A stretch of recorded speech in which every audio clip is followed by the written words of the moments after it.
What is your biggest financial concern? Are you being as intentional with your finances as you could be? How confident are you that you'll reach your financial goals? How will life's transitions impact your financial plan? Welcome to the Clarity and Confidence for Life podcast with Tom Fleishel, founder, president, and CEO of Fleishel Financial Associates. Discover how we can help business owners, successful families, and corporate executives achieve clarity and confidence for life while providing tailored financial solutions that eliminate complexity and free you up to focus on what really matters in life to you and your family. Now, on to the show.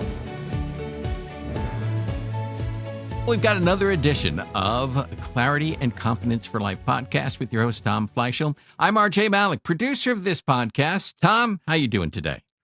Excellent. Thank you so much, RJ. I see you have a guest today, so I'm going to just let you take it away, introduce him, and tell us what you're going to be talking about on this edition of Clarity and Confidence for Life. So today, we're so excited to be joined by Stephen Shortt, a global voice in family business leadership and legacy planning. The topic today we really want to cover is what legacy really means in a family business. So he helps families grow strong companies and strong relationships, guiding next generation leaders, founders, and entire family systems through succession, identity, and long-term vision. Stephen brings clarity, candor, and real-world wisdom in the conversations most families avoid but absolutely need to talk about. So because he's also personally lived through it. So we're looking forward to this today. Thank you, Stephen, for joining us from Dublin, Ireland. Tom, thanks very much for having me. So you're the mind behind this concept called the Happy Work-Life Map and the Happy People Project, and you've got three new books on the way. Talk to us a little bit. Talk to us a little bit about the Happy Framework and give us a preview of those books that you're working on. Sure. A couple of years ago, I was diagnosed with type 2 diabetes. And at the time, I was way overweight, blood sugar levels going all over the place. I was on an emotional roller coaster, but I was also dealing with a couple of things. And I wasn't in a very happy place personally. I started looking at a couple of different things, different exercises, from gratitude journaling to exercising to future visioning to all the kind of stuff. And there wasn't a one kind of silver bullet that could fix everything for me. So I started looking at how do these things interact with each other and how do these things go together. And that's when I came up with the Happy Framework, because I spent a lot of time reading about happiness and about feeling better, about feeling positive. Actually, really more of a fan of psychiatrists like Adler as opposed to Freud. Adler's much more looking into the future and developing your own vision as opposed to spending all of your time in the past. But HAPPY as an acronym, as a framework, stands for highlights, appreciation, progress, people, and your contribution. So if we can identify the different things that fit into those buckets, the way that we want to live our lives and the things that we want for ourselves, not what we think other people think we should want, but what we actually want, then we can start putting those things into practice and we can start creating goals for ourselves or a purpose, 1 year, 5 year, 10-year purposes, whatever it is we want to work towards. Because for me, happiness then boils down to progress towards purpose, which is why happiness is so difficult to quantify or to define, because it means different things to different people. So one of the books you've got coming out is Hiring the Right People, the complete guide and toolkit for hiring with clarity, confidence, and culture fit. I love it. We've struggled with that our whole career as a business owner, trying to find the right people. Tell me a little bit more about that. Part of my day job is selection for companies. So we help companies to find the right people for their teams based on the individual's personality and aptitudes as they relate to the role that you're looking for. So when you're hiring a marketing person, you probably want a very different type of person than your chief financial controller, for example. And we know this instinctively, but we don't really think about, if this person was a good marketing manager in this company, they're going to be a good marketing manager for our company, because we have different structures, we have different cultures, we have different ways of integrating and how we work. So we built a framework, and again, I'm a big fan of frameworks, where most of the hiring errors happen before the job is even advertised, because people don't spec their roles properly. They don't do spec being the skills, personality, the expectations, and the culture. What is it that you're looking to hire? What is this person going to be expected to do? What are the traits you're expecting them to bring? And what's the company culture? Because then that self-selects people out and attracts the right people to you. Then you have calibrating talent. So you're looking at the traits, the aptitudes, learning, their environment, their nurture, and then part of the team to be able to do those interviews properly, to be able to identify those things to help people to pick the right people to join their team. Wonderful ideas. Then the other book, Build a Killer Family Business Without Killing Your Family. And that's smart, strategic, and drama-free approaches to succession, leadership, and legacy in family business. How about that one? Yeah, so I have a real soft spot for family businesses. So my day-to-day business is personality profiling and career guidance and selection, things like that. But I grew up in two family businesses, nearly walked away from the whole lot, nearly left the family business because I felt it would be so detrimental to the relationship in my family. And then decided actually that's the last thing that I want, and built the roadmap to be able to help both myself and other people, next entrepreneurs who are in this boat. And now, not only did I not walk away from everything, I bought both businesses, and I now still work and live in a 3-generational home with my parents. Wow, that's really cool. That's really cool. Legacy is often described as more than money. So how do you define legacy in terms of values, identity, leadership, and the story a family leaves behind? So for me, legacy is not about money. Money is just what you can do to try and make that legacy come to fruition. So legacy is what's the impact you want to have. One of the things that I personally found to be one of the most gratifying things in my leadership history, when I sold one company, I sold one family business, and after I'd taken over the other family business, and I brought one person from the previous business who's a non-family member into this business, and we did an exercise with people who had been working in the current family business for 20 years. And this other colleague who'd been working with me in the other family business for about 12 years. And we did a values exercise. And what was really interesting was, even though the two businesses are completely separate, there's no overlap other than the fact that they're owned by my family, but the values that were alive in both were the same, and they were aligned. So we were like, for me, this was an authentic representation of, okay, one is an English language school, one is a psychometrics and distribution business. So two very different industries, but we still had the same core values, which is the same core values that we have now, which is do the right thing, humbly proud, and inclusively empathetic. And these are the ways that we show up on a daily basis to try and make the world a better place with happy people in fulfilling, rewarding careers. That's wonderful thoughts there, because in my book, Clarity and Confidence for Life, Living Your Financial Life by Design, Not by Default, we talk about this a little bit. And I'm going to quote from one of the sections. Says, I've seen sad examples of entitled heirs, once they've been given huge sums, ruin their lives on wine, women, and song. Isn't it better to pass along life lessons, wisdom on living, and your legacy of values by supporting them in ways that enable them to first realize their own dreams and have the tools of life, like their own discipline, hard work, and personal sacrifice? I believe we're giving them something that really matters. Absolutely. So this is one thing that I also recommend a lot of family businesses do when they're looking at taking in family members. We used to have this thing in Ireland. Now, I say we, this is in the Celtic times with Brehon law and things like this. So back in way back in the history of Ireland, the different clans would, once their children, both male and female, once they became like 12, 13, once they started getting hormones, they would be sent off to another neighboring clan. And that clan would be responsible for the education of that young adult until they became 17, 18, until they became an adult. And that's where they would learn things like Breton law, farming, warfare, cooking, cleaning, politics, all the rest of it. So they would get that instilled information. They'd have their own knowledge from when they were growing up in their own clan.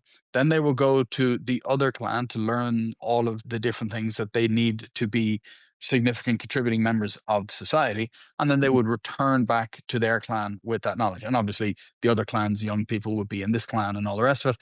So that led to an awful lot of camaraderie. It led to an awful lot of inter-clan relationships and marriages and all this kind of stuff. But it meant that the people that were in this clan, they were going out into the world and learning the values and learning how to contribute and learning how to be beneficial to their clan outside, and then coming back with that knowledge to the family business, essentially the clan. That's awesome. What an interesting way to get people where they need to be in life. That's great. That it was actually called fosterage, and that's where the term fostering comes from. Oh, fosters, yeah. What do you think are some of the biggest mistakes families make when approaching succession planning, and why do those missteps happen so often? To be honest, the biggest problem that I see when people fall apart from succession planning is that they haven't actually had a conversation about it. They don't actually know what it is. The current generation might have one vision of what succession looks like, and the next generation might have a completely different vision of what that looks like, or that they have no interest in joining that business at all. So more often than not, if it's falling through because there isn't a succession in place, that's because they haven't had the conversation. But if it's really struggling because the next generation is in and it's stalling and it's not really able to get any traction, more often than not, it's because the current generation can't let go of holding on to what the direction of the company should be. Yeah, and when you think about how do we go about choosing the right candidates for the successor? When multiple family members are potential candidates, what's the best way you think to thoughtfully and fairly choose the right successor without disrupting the whole family dynamic? That's what I call the sibling showdown. So let's say What? you have more than one sibling, more than one next generation that wants to be involved. They might be brother, sister, they might be cousins, they might be whatever. It comes back to the first step. So I have the 5 P's of successful succession. The first step is purpose. What are we here to do? Once we're clear on what are we here to do and how are we getting there, then the next step is pick, and that becomes much easier. So if we're saying, look, let's say we're a $4 million business right now, and we think that we should be up at around 9-10 million. That's our sweet spot for our revenue. So we've got to get dramatic growth, and then once we get to that growth, we've got to even out and we've got to optimize. So Mary, you're the go-getter, real outward, gregarious CEO type that's going to grow the business. But once it gets to an optimizing stage, you're going to wreck everything because you're going to get bored and distracted. Your brother Sean is much more process orientated and much more optimizing. So what we're going to do is, Mary, you're going to be the CEO for the next 10, 12 years, whatever, to get us up to that 10 million benchmark. But then once we get to that point, you're going to get bored and it's not going to be in your best interest. So we're going to transition then your brother Sean to be the CEO to maintain things. The example that I use is Apple. So since Steve passed away, Tim Cook took over. It has never been more profitable, more stable, but they haven't really done anything innovative in the last while. But Steve was the one that was pushing it. So different times mean different things and need different people. A phrase that I came across recently, which I thought was phenomenal, is when family businesses talk about quarters, they're thinking about 25 years. So Okay. how can we figure out who do we need for this Yeah. quarter or for this decade, and then move Yeah. from there? Now, what do you think it takes to help that next generation step into leadership with confidence rather than pressure or entitlement? Because, okay, now we've assigned, you just said Mary's going to be this new CEO and she's going to be great, but how do we keep her from getting arrogant or feeling the pressure in that situation? So the third P in the succession planning is prepare. So this generally it's the longest. That's the one that you want to spend the most time on. Prepare can be a couple of things. It can either be going off and getting an education somewhere else and going off and doing your training and doing your higher level education, MBAs or whatever. It might mean that if you want to join our family business, you've got to go and earn your scars and earn your stripes in another comparable business, not a competitor, but another business which is of similar size and has similar dynamics. And then once you get to, again, marketing manager, my background is marketing, so I always default to marketing as the example. But once you get to marketing manager for that business, then you can come back into our business at marketing manager. But if you only get to marketing executive in the other business, you're not coming in as marketing director just because your second name is the same as mine. Because the biggest mistake that I see people making when they're taking on next gen is going, oh yeah, my daughter has a an Instagram account. So she's our marketing director and she knows everything that she can do. It's a disservice to both the company and to the next generation to just hand it to them. So they've got to come in as low as possible and work their way up. You think every family has a black sheep in the family. How can families support members who want a different path than the traditional business route within the family? So that's what I call the black sheep breakout. So they don't want to join the family business. They're not interested in it. They want it, but they're still family. We still want to help them to find something that they are passionate about, that they're able to do well and that they can contribute to society. And so that's when going off and figuring out what's their interest, what are their abilities, and then where is that marriage of what they're good at, what they're interested in, and where there is demand. And maybe they want to do that in a completely different industry, so it doesn't make sense. They really don't like our industry, or they don't see themselves working in the dynamic of the business because of the personality clashes, or because there is a different way of doing things. Or maybe they just want to travel and go do something else. Or maybe they want to join a corporate. There's so many different reasons. My thought experiment that I do with people, though, is to challenge them to think about no family member should ever join the family business. We, as current generations, we should be preparing our family business to join the family member where they're ready.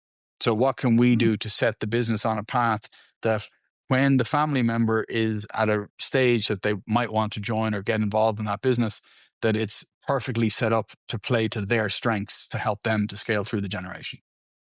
Then you've got the situation where it might be appropriate to bring in a non-family member talent.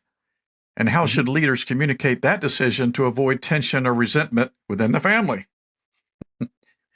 So yeah, you when you're bringing in people from outside the tent into the tent, my argument would be, actually, just because you have the same surname as the founder doesn't mean that you're automatically going to be good at doing anything within the organization. And what we ultimately want is what's best for the organization, because that's what's paying everybody's bills.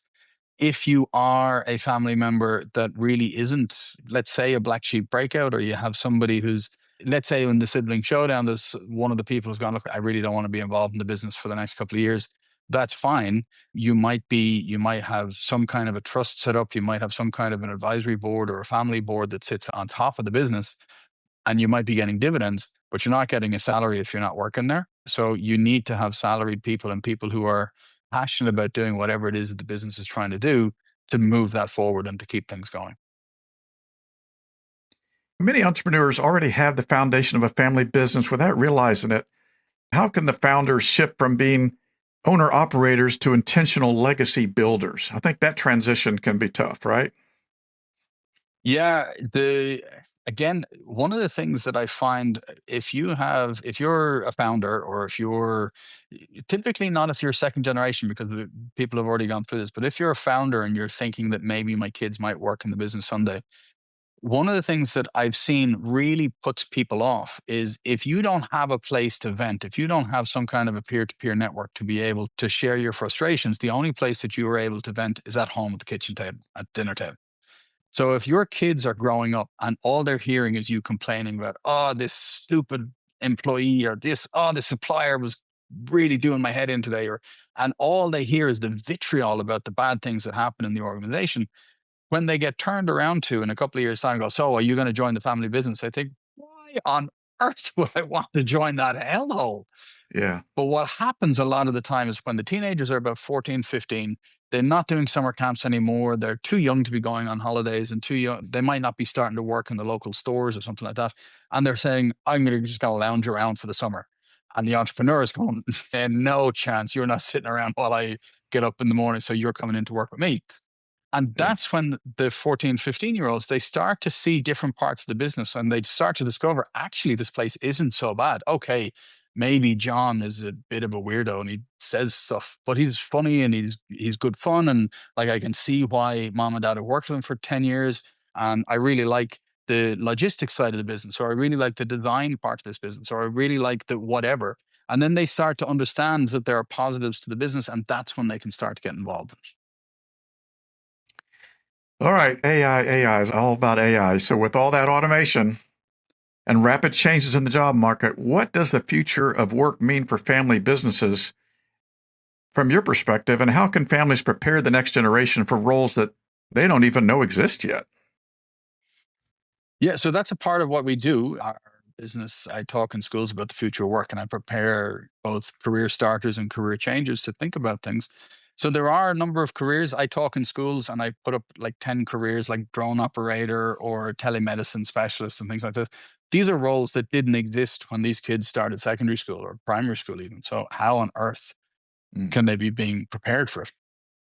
The truth, though, is that most of these new careers are spinning out from other areas. It's not something that nothing in this world is new. So, all of these new niche careers are niches of other broader careers. So, if you're on the right path for that, then you'll be perfectly positioned to be able to jump on that opportunity once that career starts to emerge as a large enough cohort of people. For family businesses, where I see the biggest change is that it is going to be completely normal to have multi-generational teams. We're already in a position where we are, like so many companies now have three generations working together. It's going to be because we are staying healthier for longer.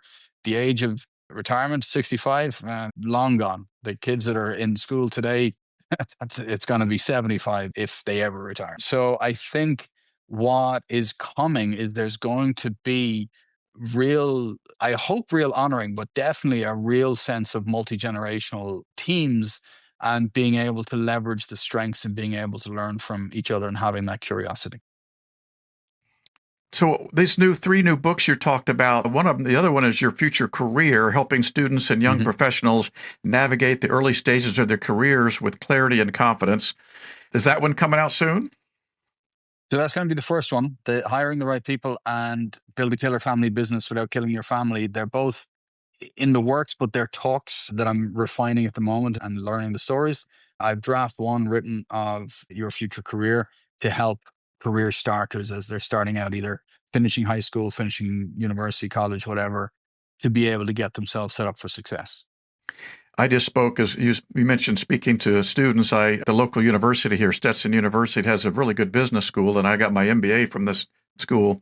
And so I had the opportunity to come in and talk to the students that were preparing most likely to try to join a firm or be in a career with finance and as a certified financial planner and something along those lines. But I just was, when I was there and I did my talk, and they asked a lot of questions about how did you get started, and what were some of the things that you learned, and what were some errors that you could avoid, and if you were 22 again, what would you tell these people? But I was just fascinated because I didn't think that they really had a clear idea. They hadn't done their research. They hadn't really delved into what are the opportunities. And so I guess they're trying to figure it out. These days you really do have to do your homework and get these internships and really dive in and be more proactive and intentional about preparing for your career. And I just didn't see a lot of that. We had a few that came up and asked some questions, and they did have some Q&A during there, but they just seemed blasé and not real serious about it. I was shocked at the whole attitude of these students. You never know what you're coming back with. One of the things that I think is going to happen though for graduates in particular, I think a lot of the entry level roles and the graduate roles that were done, it was a lot of grunt work and repetitive administration work. I think a lot of that is actually going to get swallowed up by AI. So it's going to be harder for graduates to get onto graduate programs in any of the firms or the bigger organizations. So I actually see how these young graduates are going to be setting up micro entrepreneurship programs and learning a bit and growing a business to a certain degree and maybe creating a role for themselves, maybe working for another company, doing freelancing or something else, but learning those skills by doing in a more practical way so as they're able in 2 years' time to join a bigger organization, not as a graduate, but actually somebody who's joining as a junior executive or something like that. That's great. Yeah, I like it. Well, so Stephen, thank you so much for today. Your insights remind us that legacy isn't just about passing down a business. It's not just about money. It's about strengthening communication, protecting relationships, and creating clarity for the next generation. I want to close with something that also I discussed in my book. And one way we help families to pass on the legacy of their values is to host something we call a family summit. So for our clients and their heirs, these guided conversations help families align their values, their vision, and long-term planning so everyone moves forward with confidence and connection and can be done in person or virtually. Because we have a lot of clients that are not even close to us. They're out of state, and then their kids are all over the place. So we just zoom in and do that whole thing. So we hope today's episode inspires you to start those meaningful discussions in your own family. Until next time, keep leading with intention and building a legacy that lasts. Okay, but before you go, Tom, how about Stephen? Can you give out some contact information? Sure. The easiest way to get me is probably successfulsuccession.com. It has all of the information on me, the 5 Ps of successful succession, all the stuff that I'm able to do. I don't come at this at all from a tax or a logistics point of view or from a governance point of view. For me, it's all about the people. Sounds good. And Tom, your contact info. Just Google Clarity and Confidence for Life, and you will get us at Fleishel Financial Associates. All right, excellent. And most importantly, thank you for listening to the Clarity and Confidence for Life podcast. We ask you to share this podcast, rate it, and leave a review because this actually helps others find the show. Again, thank you for listening. And for everyone at Clarity and Confidence for Life, I'm RJ Malik, and we look forward to you joining us for the next podcast. Thank you for listening to the Clarity and Confidence for Life podcast. Click the subscribe button to be notified of new episodes when they become available. The information covered and posted represents the views and opinions of the hosts and/or guests and does not necessarily represent the views or opinions of Raymond James. This content has been made available for informational and educational purposes only. The content is not intended to be a substitute for professional financial advice. Always seek the advice of your financial advisor or other qualified financial service providers with any questions you may have regarding your individual situation. Securities are offered through Raymond James Financial Services Incorporated, member FINRA, and SIPC. Investment advisory services offered through Raymond James Financial Services Advisors Incorporated. Fleishel Financial Associates is not a broker-dealer and is independent of Raymond James Financial Services.